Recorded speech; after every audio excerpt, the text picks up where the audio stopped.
स्वच्छता सर्वेक्षण पुरस्कार में मध्य प्रदेश और छत्तीसगढ़ के लिए बहुत अच्छी खबर है। मध्य प्रदेश के इंदौर को जहां लगातार 7वीं बार सबसे स्वच्छ शहर का खिताब मिला है, वहीं पर छत्तीसगढ़ के भी 5 शहरों को स्वच्छता का पुरस्कार दिया जा रहा है। मुख्यमंत्री विष्णुदेव साय ने आज सुबह राष्ट्रपति द्रौपदी मुर्मू के हाथों पुरस्कार ग्रहण किया। उनके साथ नगरीय प्रशासन मंत्री अरुण साव, जो कि उप मुख्यमंत्री भी हैं, वो भी मौजूद थे।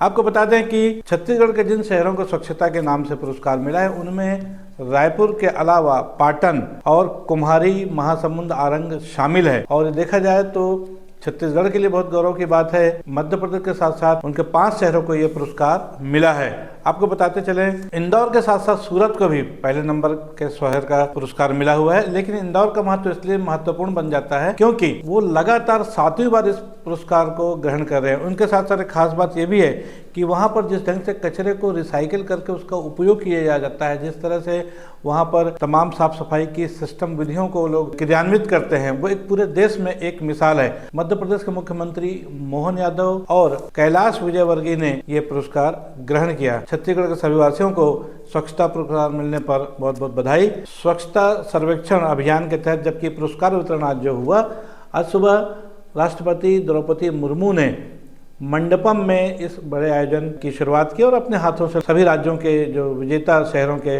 मंत्री हैं, उन सबके प्रदेशों के जो मुख्यमंत्री, उन सबको अपने हाथों से पुरस्कार वितरण किए। अब एक खबर छत्तीसगढ़ कैबिनेट से संबंधित। छत्तीसगढ़ कैबिनेट में एक महत्वपूर्ण निर्णय ये हुआ है, धान की बिक्री का मसला जो 3100 रुपये प्रति क्विंटल जो है, उसके अलावा किसानों को 917 रुपये का बोनस भी मिलेगा। और इस आशय की घोषणा खुद मुख्यमंत्री विष्णुदेव साय ने बीते दिनों सूरजपुर के ग्राम जमदई में अखिल भारतीय विजय समाज के महासम्मेलन और अभिनंदन समारोह में बताई। उन्होंने कहा कि भारतीय जनता पार्टी अपने घोषणा पत्र के अनुसार काम कर रही है और 3100 रुपये में धान की खरीदी भी कर रही है। और साथ ही साथ उन्होंने स्पष्ट किया कि किसानों को प्रति क्विंटल 917 रुपये का बोनस भी जल्द ही मिलेगा। इसके अलावा उन्होंने ये भी कहा कि संकल्प पत्र में हमने जो जो मुद्दे आम जनता के सामने रखे थे, जो जो वादे किए थे, उसके क्रियान्वयन के लिए भी हमारा प्रयास चालू हो चुका है। उन्होंने कहा कि बहुत जल्द महतारी वंदन योजना के तहत महिलाओं के लिए खासतौर पे 12,000 रुपये एक साल में, मतलब हर महीने 1,000 रुपये महीने दिए जाने की जो घोषणा है, उसका भी क्रियान्वयन किया जाएगा। उसके अलावा उन्होंने कहा कि छत्तीसगढ़ की सरकार ने सिर्फ 25 दिनों के अंदर PASC घोटाले की जो डिमांड चल रही थी, एक बहुत बड़ी चर्चा चल रही थी, उसकी जांच के आदेश CBI से कराने के जारी कर दिए हैं और ये एक उपलब्धि है छत्तीसगढ़ सरकार के लिए। उसके अलावा उन्होंने गरीबों को 500 रुपये में गैस सिलेंडर देने की योजना को भी जल्दी लागू करने की बात कही है। इसके अलावा गरीब भूमिहीन मजदूरों को सालाना 10,000 रुपये की सहायता राशि दी जाएगी, ऐसा घोषणा पत्र में कहा गया था, संकल्प पत्र में कहा गया था। उसके लिए भी सरकार क्रियान्वयन की जो प्रक्रिया है वो शुरू कर चुकी है, प्लानिंग की जा रही है। इसके अलावा जो कैबिनेट में जो बैठक जो कल हुई है, उसमें अयोध्या में होने वाले प्राण प्रतिष्ठा समारोह में रामलला के दर्शन के लिए यहाँ से जो राम भक्तों को ले जाने हैं, उसकी भी तैयारियां छत्तीसगढ़ सरकार द्वारा की जा रही है। बहरहाल देखना है कि आने वाले समय में ये सारी घोषणाएं, ये सारी योजनाएं कब पूरी होती हैं। अब हम बात करेंगे एक ऐसे विवाद की जो आज पूरे देश में चर्चा में है और जिसको लेकर के जबरदस्त राजनीति हो रही है, और वो मुद्दा है राम मंदिर निर्माण संबंधित। और 22 तारीख को जो वहाँ प्राण प्रतिष्ठा हो रही है भगवान राम की, उसको लेकर इस देश के चारों शंकराचार्यों ने एक तरह से मोर्चा खोल दिया है। पुरी के जो शंकराचार्य हैं, स्वामी अवमुक्तेश्वर आनंद और द्वारका पीठ के स्वामी निश्चलानंद, इन्होंने खुले तौर पर कहा है कि चूंकि अयोध्या का मंदिर अभी अधूरा है, इसलिए वहाँ जल्दबाजी में प्राण प्रतिष्ठा का कार्यक्रम नहीं होना चाहिए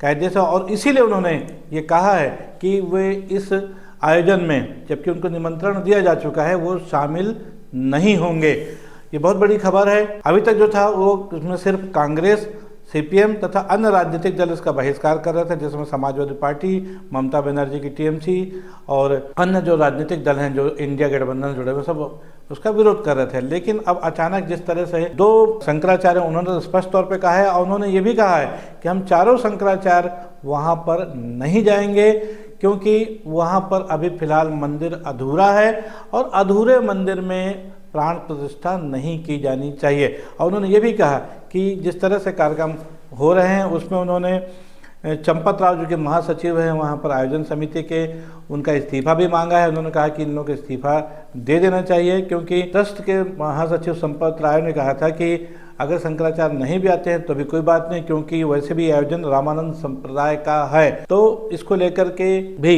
शंकराचार्य ने कहा कि अगर रामानंद संप्रदाय का ये मंदिर है तो उनको सौंप देना चाहिए। इसमें राजनीति जो हो रही है उससे उन्होंने नाराजगी जताई। बल्कि द्वारका पीठ के जो स्वामी निश्चलानंद सरस्वती है, उन्होंने तो ये कह दिया कि भाई वहाँ जब सारे काम प्रधानमंत्री को करने हैं तो क्या हम वहाँ ताली बजाने के लिए जाएंगे। तो इस तरह से देखा जाए तो शंकराचार्यों का इस महत्वपूर्ण आयोजन में उसका किनारा करना और ये कहना, उसका बहिष्कार करना, निसंदेह ये बहुत ही महत्वपूर्ण बात है। इस पर चर्चा आज पूरे देश में चल रही है। तमाम राजनीतिक पार्टियां भी शंकराचार्यों के इस कथन को लेकर के बयानबाजी कर रहे हैं। पिछले दिनों स्वामी मुक्तेश्वरानंद ने अपने बयान में ये कहा था, भारतीय जनता पार्टी चुनावी लाभ के लिए इस तरह का आयोजन कर रही है। उन्होंने कहा कि धार्मिक अनुष्ठान खासतौर पर वो धर्म के अनुसार ही होने चाहिए और जिस ढंग से कार्यक्रम हो रहा है वो कतई न्यायोचित नहीं है, धर्मशास्त्र के अनुसार नहीं है। और उन्होंने ये कहा कि आयोजन जो है अब धार्मिक कार्यक्रम ना होकर के यह धर्म के अनुसार होकर एक मात्र राजनीतिक पार्टी और संगठन का कार्यक्रम रह गया है। आपको बताते चलें कि इसके अलावा इसमें बहुत ज़बरदस्त राजनीति आज पूरे देश में देखी जा रही है। कांग्रेस तथा अन्य राजनीतिक दलों जिन्होंने इसका बहिष्कार किया है उनके अंदर भी इसके विरोध के सर उठ रहे हैं। उसमें खासतौर पर देखा जाए तो कांग्रेस के आचार्य प्रमोद कृष्णन ने कांग्रेस के इस अयोध्या बहिष्कार की प्रति भी उसकी आलोचना की है। उन्होंने कहा है ये बड़ा दुर्भाग्यपूर्ण और आत्मघाती फैसला है। अयोध्या के मामले में जब उनको बुलाया गया है कांग्रेस को तो जाना चाहिए था, लेकिन जिस तरह से कांग्रेस ने निर्णय लिया है वो बड़ा दुर्भाग्यपूर्ण है। आचार्य प्रमोद कृष्णन के अलावा गुजरात के एक विधायक हैं अर्जुन मोढवाडिया, उन्होंने भी पर अपना दुख व्यक्त किया है कि कांग्रेस इस महत्वपूर्ण आयोजन में नहीं जा रही है। 22 जनवरी के इस आयोजन का विरोध करने वालों में लोगों की कमी नहीं है। उसमें कांग्रेस के महासचिव हैं जयराम रमेश, उन्होंने साफ तौर पे कहा है कि एक अर्ध निर्मित मंदिर का उद्घाटन केवल चुनावी लाभ के लिए किया जा रहा है और उनकी इस बात का कहीं ना कहीं अनुसरण या उनको जो रिपीटेशन कहा जाए शंकराचार्यों ने भी कहा है।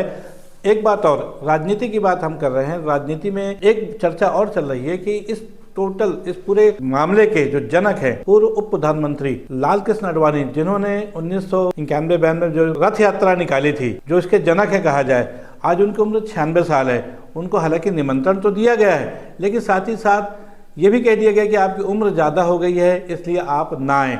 यही हाल जो है डॉक्टर मुरली मनोहर जोशी का भी है, जो कि लाल कृष्ण आडवाणी के साथ कंधे से कंधा मिलाकर उस रथ यात्रा में शामिल थे।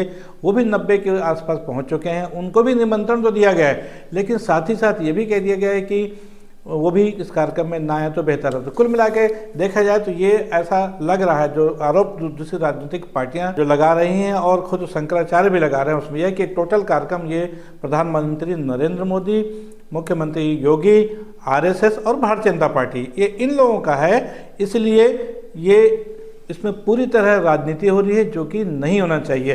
बहरहाल देखा जाए तो शंकराचार्य का ये जो विरोध है या अन्य राजनीतिक दलों का विरोध है जो हो रहा है फिलहाल, ऐसा लगता नहीं कि इससे कोई फर्क पड़ने वाला है और कार्यक्रम निश्चित रूप से निर्धारित और तय कार्यक्रम के अनुसार 22 जनवरी को संपन्न होगा। भले वहाँ कोई शंकराचार्य जाएं या ना जाएं, भले राजनीतिक दलों के लोग वहाँ जाएं या ना जाएं।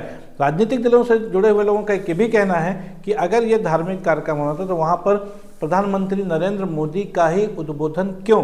और यदि भगवान राम की बात करते हैं तो भगवान राम तो सबके हैं, चाहे वो किसी भी पार्टी के लोग हैं। अगर उनको इस आयोजन को एक वास्तव में धार्मिक या सामाजिक आयोजन रखना था तो उसमें अन्य पार्टी के लोगों को भी मौका दिया जाना चाहिए था, जो कि नहीं दिया जा रहा है। तो कुल मिला के देखा जाए तो कहीं ना कहीं सब लोगों का ये आरोप है कि भारतीय जनता पार्टी इस आयोजन के माध्यम से ये बताना चाह रही है कि हमने वादा किया था हम राम मंदिर बनाएंगे, 500 साल बाद आज भगवान राम अपने खुद के मंदिर पे प्राण प्रतिष्ठा हो रही है और अभी तो ये झांकी है, काशी मथुरा बाकी है जो है। अगर यही स्थिति रही तो हम आगे भी अन्य मंदिरों के लिए भी करेंगे। तो एक मैसेज इस कार्यक्रम के माध्यम से भारतीय जनता पार्टी आरएसएस तमाम देना चाहती है। बहरहाल हिंदुस्तान में चूंकि लोकतांत्रिक देश है, हर व्यक्ति को अपने समझ के अनुसार सभी धर्मों का पालन करने की छूट है और देखना यह है कि आने वाले समय में 22 तारीख से पहले इस किस्म के जो आयोजन हो रहा है प्राण प्रतिष्ठा का, उसका विरोध भी हो रहा है शंकराचार्यों द्वारा और जो समर्थन जो